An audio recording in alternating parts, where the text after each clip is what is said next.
ఓం గంగణపతే నమ ఐం సరస్వత్యే నమ క్రీం క్రీం మహాకాళికాయ నమ రామ దత్తాత్రేయాయ నమ శ్రీరామ జయ రామ జయ జయ రామ రామాయ నమో నమ ఓం నమ శివాయ శివాయ గురవే నమ రామ దత్తాత్రేయాయ నమ ఓం నమో భగవతే మేధా దక్షిణావర్తే మహ్యం మేధాం ప్రజ్ఞా ప్రయచ్చస్వ క్లీం కృష్ణాయ గోవిందాయ గోపీజనవల్లభాయ శ్రీకృష్ణ పరబ్రహ్మణే పరంజ్యోతిషే నమ మాతృభ్యో పితృభ్యో ఋషుభ్యో గురుభ్యో నమో నమ. యూట్యూబ్ ప్రేక్షకులకు అందరికీ కూడా నమస్కారం అండి.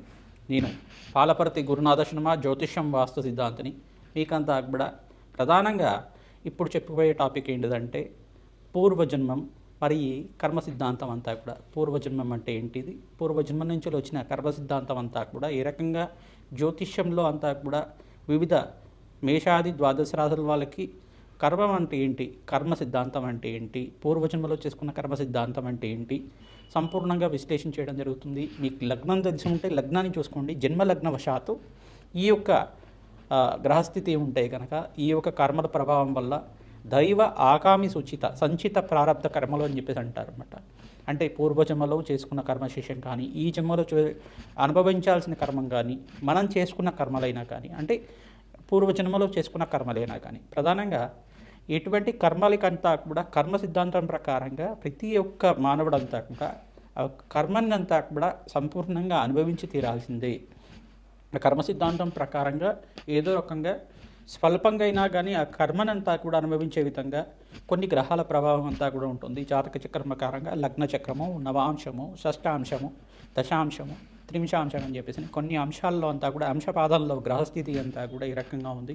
విశ్లేషణ చేసుకొని అంతా కూడా అందరికీ పరిష్కారం చేసుకోవడం జరుగుతుంది. జన్మ జాతకమే ప్రధానమైన జాతకంగా ఉంటుంది. లగ్నం తెలిసి ఉంటే కనుక లగ్నాన్ని చూసుకోండి, లేదు రాశి తెలిసి ఉంటే కనుక రాశిని చూసుకోండి. కర్మ సిద్ధాంతం అంతా కూడా పూర్వకర్మ సిద్ధాంతం ప్రధానంగా చూసుకుంటే నవమస్థానాన్ని కేంద్రంగా చెప్తుంది. మరి ఆ నవమస్థానాన్ని అనుభవించే విధంగా చేసేది దశమస్థానం ఉంటుంది.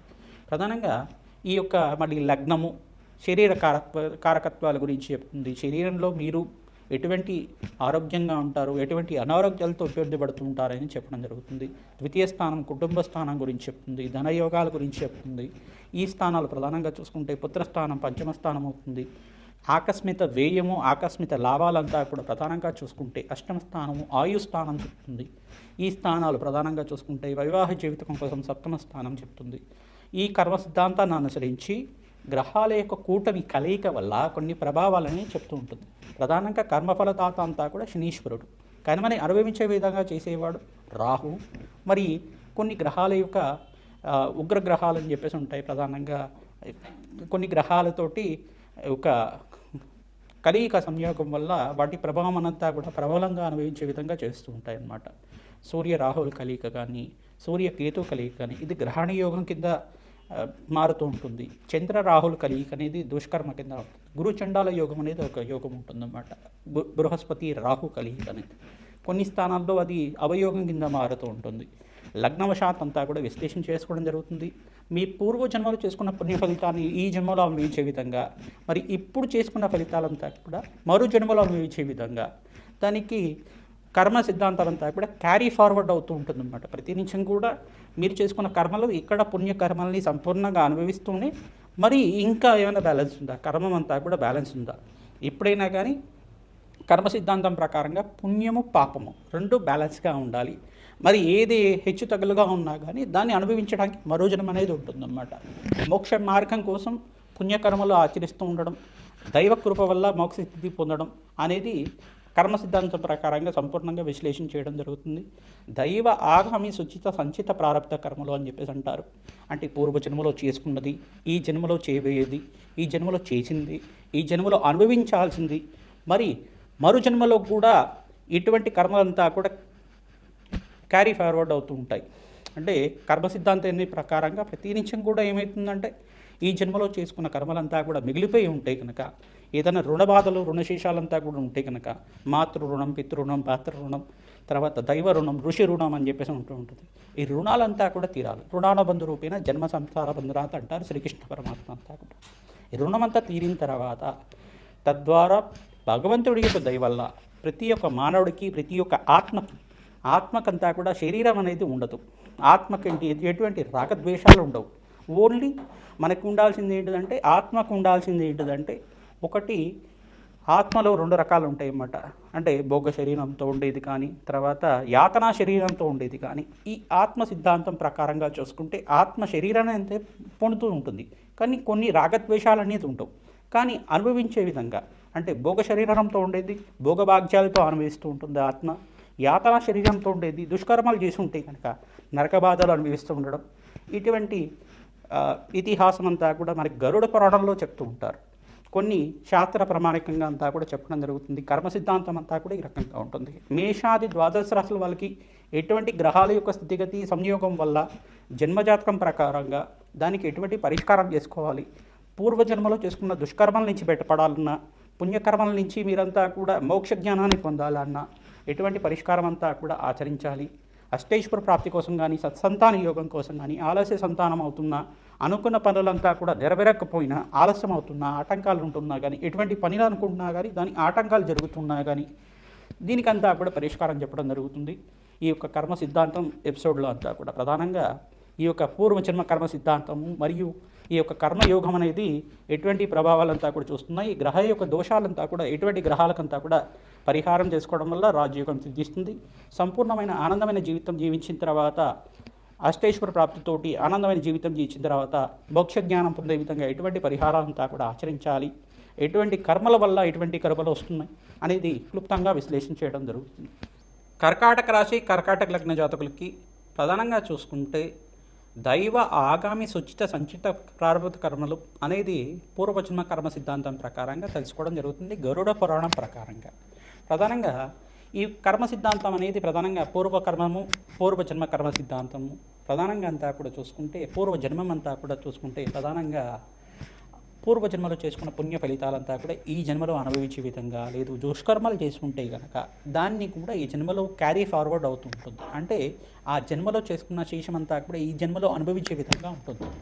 ప్రధానంగా ఈ దుష్కర్మల నుంచి బయటపడడానికి తెలిసి తెలియకుండా ఇటువంటి పాపకర్మలంతా కూడా చేయడం వల్ల ఇటువంటి కష్టాలు, అకాల కష్టాలు అనుభవించడం, ప్రధానంగా కార్య జయం కలగడానికి మీకంతా కూడా ఈ యొక్క భగవంతుడి యొక్క దైవ కృప మన మీద ఉండాలి.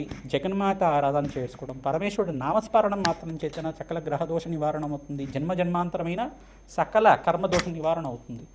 దైవ ఆగామి సుచిత సంచిత ప్రారంభ కర్మలు అంటారు. ప్రధానంగా పూర్వజన్మలో చేసుకున్న కర్మశేషము, తెలియకుండా చేసుకున్న కర్మశేషము, ఈ జన్మలో చేసుకున్న అనుభవించాల్సిన కర్మము, మరి ఈ జన్మ ద్వారా మనకు వచ్చిన అనుభవం అంటే జన్మ ద్వారా వచ్చిన కర్మశేషము, మరి ఈ జన్మ ద్వారా వచ్చిన పుణ్యకర్మము, అంటే రాబోయే జన్మలో కూడా మనము ఈ కర్మ చేసుకున్న ఫలితం వల్లే వచ్చే జన్మంతా కూడా మంచిగా ఉంటుంది. ఈ కర్మ సిద్ధాంతం ప్రకారంగా ఈ యొక్క కర్మయోగం అనేది ఉంటుందన్నమాట.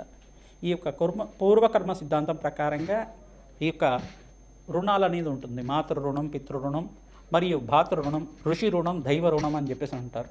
ఈ రుణాలంతా కూడా రుణ బాధలన్నీ కూడా తీరిపోవాలని చెప్పేసి అంటే దానికి భగవంతుడి యొక్క ధ్యానం చేసుకోవడం, మెడిటేషన్ చేసుకోవడం, మూలమంత్ర ఉపదేశం అనేది గురువుల ద్వారా తీసుకోవడం వల్ల రాజయోగం సిద్ధిస్తుంది. ప్రధానంగా లగ్నం తెలిసి ఉంటే కనుక లగ్నాన్ని చూసుకోండి, రాశి తెలిసి ఉంటే కనుక రాశిని చూసుకోండి. ఈ యొక్క కర్కాటక రాశి, కర్కాటక లగ్న జాతకులు ప్రధానంగా చూసుకుంటే మీకు పరమేశ్వరుడు ఆరాధన రాజయోగానికి కారణమవుతుంది. ప్రధానంగా మీకంతా కూడా ధర్మపదమైన జీవితం జీవించడానికి పరమేశ్వరుడు ఆరాధన ప్రతిరోజు కూడా ఆచరిస్తూ ఉండాలి. గురుకటాక్షం లభించడానికి దత్తాత్రేయ స్వామివారి ఆరాధన, శ్రీకృష్ణ పరమాత్మ ఆరాధన, మేధా దక్షిణామూర్తి స్వామివారి ఆరాధన, అమ్మవారి ఆరాధన విశేషంగా చేసుకున్న వాళ్ళకి రాజయోగం సిద్ధిస్తుంది, అష్టైశ్వర ప్రాప్తి కలుగుతుంది. ఈ యొక్క మానసదేవి ఆరాధన కూడా ఈ యొక్క కర్కాటక రాశి జాతకులకు కూడా సర్పదోషాలు, సర్పశాంతులంతా కూడా ఆచరించడం వల్ల రాజయోగానికి కారణమవుతుంది, అష్టైశ్వర ప్రాప్తి కలుగుతుంది. సంతానం అంతా కూడా ఆలస్యం అవుతూ ఉండడం కానీ, అనుకున్న పనులు వాయిదా పడుతుండడం కానీ, ఫైనాన్షియల్ గ్రోత్ లేకపోవడం కానీ, వాహన ప్రమాదాలు అవుతూ ఉండడం కానీ, ఇటువంటి కర్మదోషాలంతా కూడా జరుగుతూ ఉంటాయి. ఆకస్మికంగా ధనాన్ని నష్టపోవడం అనేది జరుగుతూ ఉంటుంది. ఎవరికైనా ఇచ్చిన డబ్బులు రాకపోవడం కానీ, ఇటువంటి ప్రభావం అంతా కూడా కర్మయోగంలో చెప్పడం జరుగుతుంది. ప్రధానంగా చెప్తుంటే కనుక మీరు అనుభవించిన పుణ్యకర్మం అంతా కూడా భగవంతుడు ప్రీతికరంగా రాజశ్యామల హోమాది కార్యక్రమాలు ఆచరించుకోవడం, అన్నదానం చేయడం వల్ల సులభంగా తీరాలని చెప్పేసి అంటే అన్నదానం అంతా కూడా ఆచరిస్తూ ఉండాలి.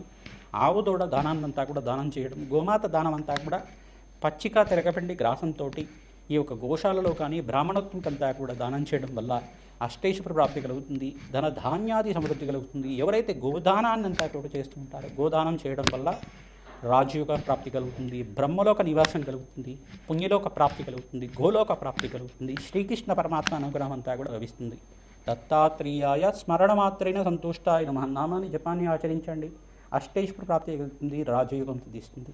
నవగ్రహాలకు ప్రతినిత్యం కూడా అభిషేకాది కార్యక్రమాలు ఆచరించుకోవడం, పరమేశ్వరుడు ప్రీతికరంగా చెరుకు రసంతో ద్రాక్ష రసంతో అభిషేకం చేయించడం వల్ల ఈ జన్మజన్మాంతరమైన దుష్కర్మ ప్రభావం అంతా కూడా తీరి మోక్ష మార్గం పొందే విధంగా, పుణ్యకర్మాలు చేసే విధంగా అనుభవం వస్తుంది, రాజయోగం సిద్ధిస్తుంది. పుణ్యక్షేత్ర దర్శనాలు తరచుగా చేస్తూ ఉండడం వల్ల అష్టైశ్వర ప్రాప్తి కలుగుతుంది. శ్రీమాత్రే